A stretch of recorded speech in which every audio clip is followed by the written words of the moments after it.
लगाई, तब काहे कैले बारू हमसे बेवफाई।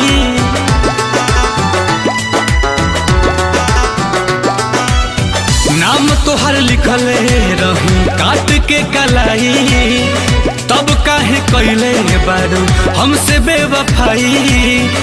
तड़पता दिलवा बेचारा हो, याद संगे नमो मिटावे जात बहानी, काट के ब्लेड से दोबारा हो।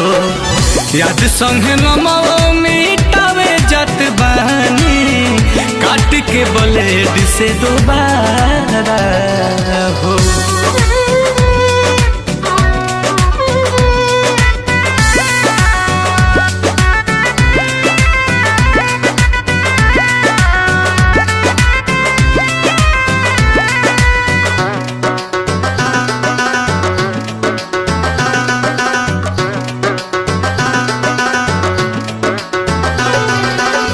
धोखा रहे देवे के तो दिल काहे दिहालू, बेवफा होली सालाई की साबित कई दिहालू।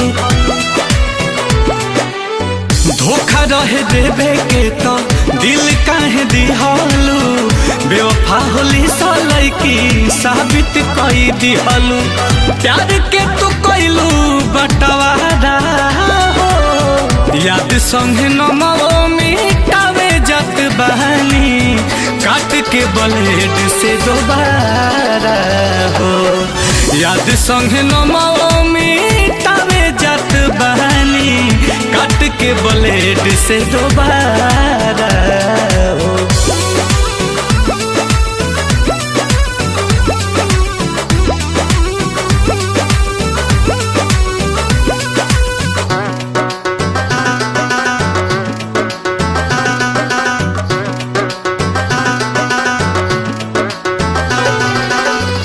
बड़ुए उम्मीद की तू पैबू सुकून हो, देख के बहुत नील कमल के खून हो।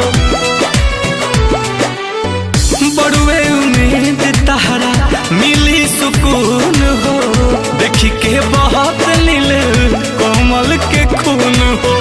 आंसू भी बना कौनो चारा हो, याद संगे नमो मिटावे जात बहानी, काट के ब्लेड से दोबारा हो। याद संगे नमो मिटावे जात बहानी, काट के ब्लेड से दोबारा